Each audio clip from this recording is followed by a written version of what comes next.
এই মুহূর্তে আমরা সরাসরি মাঠে চলে যাব। সহকর্মী নূরে আলম পিন্টু এই মুহূর্তে আমাদের সাথে যুক্ত হবে। নূরে আলম পিন্টু, আর কয়েক মিনিটের মধ্যেই তো ভোট গ্রহণ শুরু হয়ে যাবে, ঠিক এই মুহূর্তের পরিস্থিতি একটু জানতে চাইব। কেন্দ্র যে কয়টি ঘুরে দেখেছেন তার আগের কি খবর, আর গতকালকে রাতে সত্যের থেকে মিথ্যা গুজবের খবর বেশি ছিল, সুতরাং সেটা একটা চ্যালেঞ্জ সকালবেলা। আমি এই মুহূর্তে রয়েছি পল্লবী সরকারি কলেজ কেন্দ্রে। আমি যদি এখানে দেখাই, সেই সকাল 7টায় আমি এই কেন্দ্রে এসেছি। আমরা দেখেছি যে গেট খোলার আগেই ভোটাররা এসে পড়েছেন এবং সেখানে আমরা দীর্ঘ সারি দেখতে পেরেছি। আমি যদি কিছুক্ষণের মধ্যেই ভোট গ্রহণ শুরু হবে, আর মাত্র 2 মিনিট বাকি, আমি সেই চিত্র একটু দেখাবো।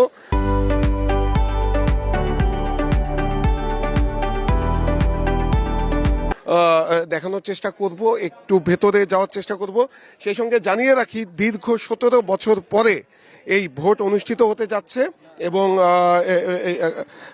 ভোটাররা বলছেন যে গত 17 বছর তারা ভোট দিতে পারেননি। যে 3টি নির্বাচন হয়েছে স্বৈর শাসনের সময়, সেই 3টি নির্বাচনের নামে প্রহসন হয়েছে, সেখানে আসলে কারো ভোট দেওয়ার প্রয়োজন হয়নি বলে ভোটাররা বলছেন।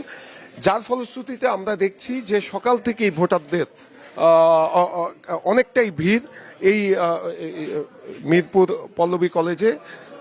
এই মুহূর্তে আমরা যদি একটু ভোট কেন্দ্রের ভেতরের দৃশ্য দেখাই, অনেক ভোটার এসেছেন এবং আইন শৃঙ্খলা বাহিনীর কিরকম উপস্থিতি আছে ভোট কেন্দ্রের বাইরে, এবং ভোটারদের সাথে কথা বলার সুযোগ কতটা পেয়েছেন আপনি, যে তারা কি বলছে, তাদের মধ্যে কোনো আশঙ্কা আছে কিনা, বা তাদের মধ্যে উচ্ছ্বাস, তারা যাই বলছে আমাদেরকে একটু জানাবেন। রাতে মানে গত ভোটের যে রাতে, সেই রাতে আমরা সামাজিক যোগাযোগ মাধ্যমে অনেক ধরনের ফুটেজ ছড়িয়ে পড়েছিল, যার বেশিরভাগই গুজব। কারণ রাতের বেলাও আমরা বিভিন্ন কেন্দ্রে খোঁজ নিয়েছি, যেসব কেন্দ্রের কথা বলে ফুটেজ ছড়ানো হয়েছে সেসব কেন্দ্রগুলোতে খোঁজ নিয়েছি। আমরা দেখেছি যে সেই কেন্দ্রগুলোতে একদমই শান্তিপূর্ণ অবস্থায় রয়েছে এবং কেন্দ্রগুলোতে যারা দায়িত্বে রয়েছেন তারা বলছেন যে এই কেন্দ্রে কোনো ধরনের অপ্রীতিকর ঘটনা ঘটেনি, কোনো বিশৃঙ্খলা ঘটেনি। আর ভোটাররা, আমি গত কয়েকদিন ধরেই নির্বাচনের মাঠে কাজ করছি, আমি ভোটারদের সাথে কথা বলেছিলাম। ভোটাররা যেটি বলছিলেন যে তারা একটাই চান, যে দল ক্ষমতায় আসুক তাতে কোনো পিন্টু, আপনাকে একটু ইন্টারাপ্ট করি। 7:30 বেজে গেছে, এখন ভোট গ্রহণ শুরু হওয়ার কথা।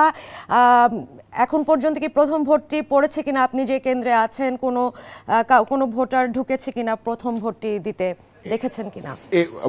ভোটাররা সারিবদ্ধভাবে অপেক্ষা করছেন। এখানে সব প্রক্রিয়া শেষ করে হয়তোবা 1 মিনিটের মধ্যেই ভোট গ্রহণ শুরু হবে, কারণ বাইরে অনেক ভোটার রয়েছেন। আমরা একদম কেন্দ্রের ভেতরে রয়েছি, সেখানে অপেক্ষা করছি। যেটি বলছিলাম যে কিছুক্ষণের মধ্যেই ভোট গ্রহণ শুরু হবে।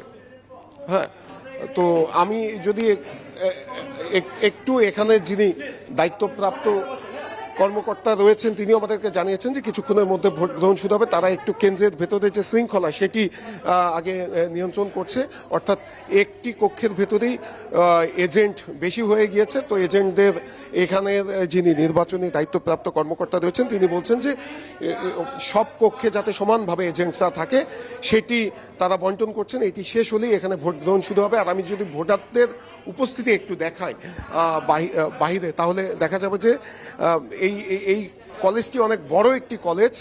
আর আমরা দেখেছি সকাল থেকে ভোটাররা কেন্দ্রের ভেতরে প্রবেশ করেছে।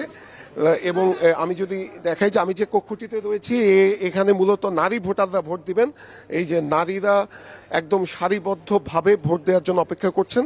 7:30টার সময় ভোট গ্রহণ শুরু হলেও এখনো এই কেন্দ্রে শুরু হয়নি, কারণ হচ্ছে এখানে যারা এজেন্ট রয়েছেন এই সবগুলো কক্ষে যাতে সমানভাবে এজেন্টরা থাকেন, সব প্রার্থীর এজেন্টরা সমানভাবে থাকেন, সেটির জন্যই এই অপেক্ষা করা হচ্ছে বলে এখানকার দায়িত্বপ্রাপ্ত নির্বাচনী কর্মকর্তা আমাদেরকে জানিয়েছেন। আর যেটি বলছিলাম যে গত কয়েকদিন ধরেই আমরা নির্বাচনের মাঠে কাজ করছি এবং রাজধানীর ঢাকার যে 20টি আসন রয়েছে, সেই ঢাকার 20টি আসনের বেশিরভাগ আসনেই আমি নির্বাচনী প্রচারণার সময় গিয়েছিলাম। সেখানে আমি দেখেছি একদম শান্তিপূর্ণভাবে সৌহার্দ্যমূলক পরিবেশে প্রার্থীরা কিন্তু নির্বাচনী প্রচারণা চালিয়েছেন। আমরা দেখেছিলাম যে বিএনপির প্রার্থী জামায়াতের অফিসে যে প্রচারণা চালিয়েছেন, জামায়াতের প্রার্থী বিএনপি বিএনপির অফিসে এসে প্রচারণা চালিয়েছেন, এনসিপির প্রার্থীরা বিএনপির অফিসে যে প্রচারণা চালিয়েছেন। কয়েকটি আসনে আমরা দেখেছি যে বিএনপি জামাতের প্রার্থী দুইজন একসাথে প্রচারণা চালাচ্ছেন। এমনকি রাজধানীতে আমরা যে চিত্র দেখেছি, বাংলাদেশের রাজনীতিতে আসলে এই ধরনের চিত্র অনেকটাই বিরল। আমরা দেখেছি যে রাজধানীর যে বুথগুলো রয়েছে বিভিন্ন প্রার্থীদের, নুরে আলম পিন্টু, আপনাকে অনেক ধন্যবাদ। আমরা দেখতে পাচ্ছি যে একেবারে সকালবেলা যেই ভোটের লাইন, সেখানে কিন্তু বেশিরভাগই নারী ভোটাররা তারা এসছেন, এবং আমরা সচরাচর এটি দেখি যে সকালের দিকে নারী ভোটাররা আসেন এবং তারা ভোট দিয়ে যান, যেহেতু গৃহস্থালির অনেক কাজকর্ম তাদের থাকে। তো সেই দৃশ্য আমরা দেখছিলাম। আপনি যে কেন্দ্রে রয়েছেন থাকুন।